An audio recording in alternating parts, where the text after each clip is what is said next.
I remember this one time my Sag mother told me, you know, KaSandra, you can't plan life. And I didn't want to hear that because I'm like, what do you mean I can't plan life? What? Like, watch me.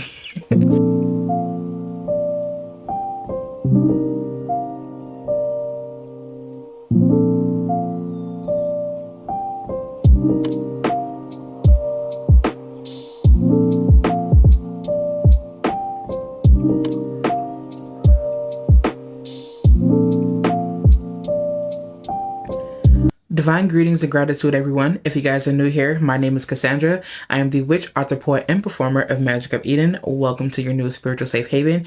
And if you guys are returning, hey family, welcome back to our sacred space. I am always honored, excited, and elated to be in your space.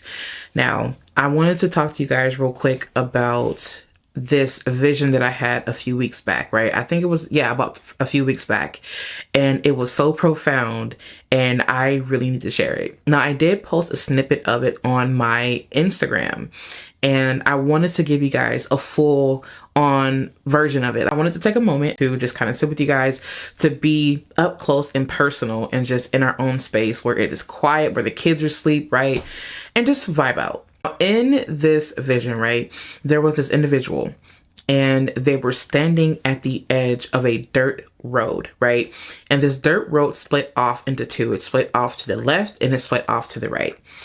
And before this being, or this individual, there was this vast space and it was dark. It was a blanket of blackness, as I called it, right? And it was the void. And it was so profound.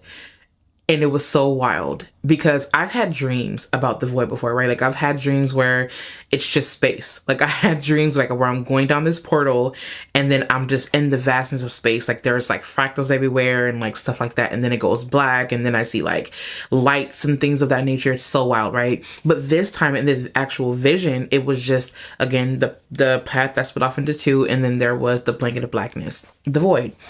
And when I sat with it, I asked, okay, like, of course, like, what does it mean? Like, why am I seeing this? Now, the thing about that was, and what came through was the fact that there's so many people, there are so many of us on this planet, right?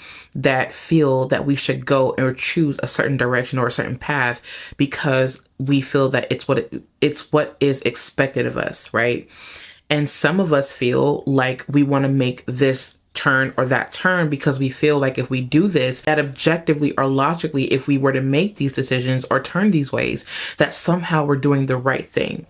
And with that comes a question, what is the right thing? Is the right thing determined by the ideology of someone else? Is the right thing, like who determines what this right thing is? Is this an objective point of view or a subjective point of view? Who says what the right path is? And I feel that this comes with a sense of awareness and knowing and individuality. And I feel like it's one of those things where you have to ask yourself, which path do I choose? Or do I choose either? Right? Do I feel intuitively like I'm being led to go left? Do I feel that I'm being intuitively led to go right? Or do I feel like I'm called to embrace it all or head straight into the unknown? And I feel like there's so many people right now who are in that space where they feel like, should I do this? Should I do that? Or should I be open to all of it? And for some of you guys, you don't need to make a decision. Sit with it. Sit with the darkness. Sit with whatever it is that is being presented to you. Some of you guys are having a Seven of Cups moment where it's like you have all these different options, right? And the thing about the Seven of Cups is that to me, the Seven of Cups is a very prophetic card, but it also represents the divine time, like a divine timeline, right? Or the quantum field, as you want to call it, like whatever, the insert name here, right? It represents the ethereal in which all things exist. It represents the Akashic records. It represents all of these different elements of the mind. And I feel that when you look at the Seven of Cups, to me, it means that you're appearing into the universe to see which timeline do I want to manifest? What do I want to manifest? But it's you peering off into the void. You're peering into the ethereals. And that's exactly what I feel like that vision meant. It's one of those things where you have to stop and you have to embrace whatever this blanket of blackness is. Now, this void is a womb space in which all things exist. It is the realm of the multidimensional aspects of this universe. And I feel that this void is pure thoughts. It is untouched and untamed. It will be like the Fool card in tarot, where the Fool card is associated with thought thoughts before they manifest into the physical reality. It is the cosmos. It is the void. It is the unknown. It is everything, right? And I feel that Spirit is asking you to jump right into this unknown. And the reason is because there are so many things that you will discover if you were to head towards this way. You don't have to limit yourself by going left or going right. Because to do that, sometimes when we try to make decisions logic based, it can lead to the wrong decisions, trust me. Especially if we have an intuitive hunch, and especially if you are an intuitive person or an intuitive individual, an intuitive being, right? And you make a decision out of logic when your intuition told you not to, and you went against that. More oftentimes we find ourselves suffering. And so Spirit is saying that if you are manifesting a life of brilliance, a life of radiance, a life of abundance, then why do you keep choosing to go left or right? Why not be open to going head straight first into the darkness? I feel also that some people have a really hard time embracing the darkness because they're afraid of what they may see. And Spirit is saying that, remember, the darkness really is just a reflection of what's going on with your own subconscious. And your subconscious is actually a gateway to the multidimensional aspects of this universe. So the same way that you yourself are a singularity amongst a multitude of singularities or a multiplicity of singularities is the same way we have our own world amongst other singularities. So when you peer or go into this darkness, what you are doing is you are traveling internally within yourself. And then what you want to manifest can be found within this vast space of darkness, because darkness really is just light that can be detected. And where there is darkness, there must also be light. Right?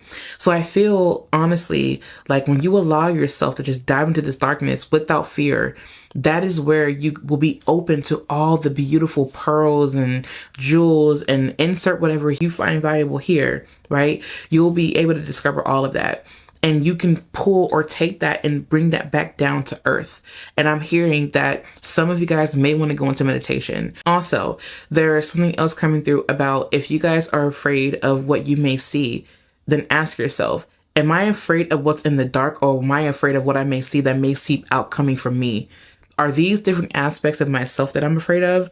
Or is this something outside of me that I'm afraid of? Because truly, what is it outside of you to be afraid of? Honestly, when you know that you are divinely protected, take this message as it resonates. Okay? And I feel like Spirit is asking you to be brave. You will be astonished or astounded as to what you will find if you allow yourself to open up and embrace the darkness. Embrace it. Head straight first into it, because eventually it's going to lead you to wherever it is you want to go. I know that we hear this a lot, you guys. Like, I know it's cliche, but how often do we really believe this or know this to be true for ourselves, right? It's one of those things where you have to remember that it is a journey. So often we get caught up in wanting to know what the outcome is going to be, because we want to calculate it, because we want to make sure that it does happen, because we are afraid that if we don't control it, that somehow it won't happen, because we need to be in control. Because when we weren't in control, we felt traumatized. We were abused. We were used, right? We felt that we weren't worth anything because someone else made us feel that way, or we allowed someone else to make us feel that way because we have open hearts, we have big hearts. And so we feel now that we have to control what happens to ensure that we are not in this space again. Because what the mind is doing is the mind is trying to find every possible outcome or everything that must go wrong or that may go wrong to protect itself so that it can prep, plan, and prepare. Does that make sense? So I feel that sometimes we have to remember that we don't always have a plan, and it is okay. Now, this is coming from someone who has 6 planets in the sign of Capricorn, with a midheaven in Capricorn and a Chiron in Virgo. Come on, you guys. Like, I am one of the earthiest people that you'll meet, more than like, probably. You know what I mean? I always have to have a plan. And I remember this one time, and I'm a Sag moon, by the way, and a Taurus rising. Anyways, I remember this one time my Sag mother told me, KaSandra, you can't plan life. And I didn't want to hear that, because I'm like, what do you mean I can't plan life? What? Like, watch me. So hard-headed, right? And when she said that, it made so much sense, because you can do so much to plan, and you can 100%. Like, you can plan, you can use astrology, you can peer into the future. If you have the gift of foresight like I do, right? You can prep, you can plan, you can prepare for as much as you can. But there are some moments where you are not going to know. And that is the beauty of it all, because you don't know well, depending on what situation you're in, take it as it resonates, right? You can't plan everything. And that is the beauty of life, because there is spontaneity in not being able to plan. And there is wonder in not planning. And I feel that you guys are in a space where you are improvising, because when you don't have a plan, you improvise. And that in itself allows you to tap into your intuition and your creativity. And you merge the two, and then you use your intellect to put it all together. And sometimes it's messy. Let yourself be messy. Let yourself float. Let yourself just fly and be free. And I feel that that is exactly what some of us, or some of you guys, have been setting your attention for: freedom. And you experience freedom when you don't limit yourself to just this or just that. Honor your creativity. Honor your intuition. Honor your higher knowing. Honor your guides. Honor your ancestors, your archangels, whoever it is. Honor your spiritual team, and also honor yourself. The best gift that you can give to yourself right now in this current point in time is to be open to the wonders of this void. And it's so interesting, because I feel like if you guys are watching this from the future, if you guys are like 10 years ahead right now, or 2 months, right? Who knows?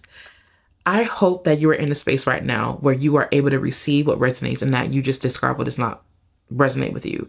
And right now, presently, I'm also in a space where I'm trusting, because for so long I had a plan, and shit has just been shaken up. It has been tumultuous. It has been turbulent. It has been trial after tribulation, after terror, after whatever, right? But because I'm embracing, because I'm open, and I'm trusting more of myself and my gifts and my talents, I now understand that there is so much beauty in just not knowing.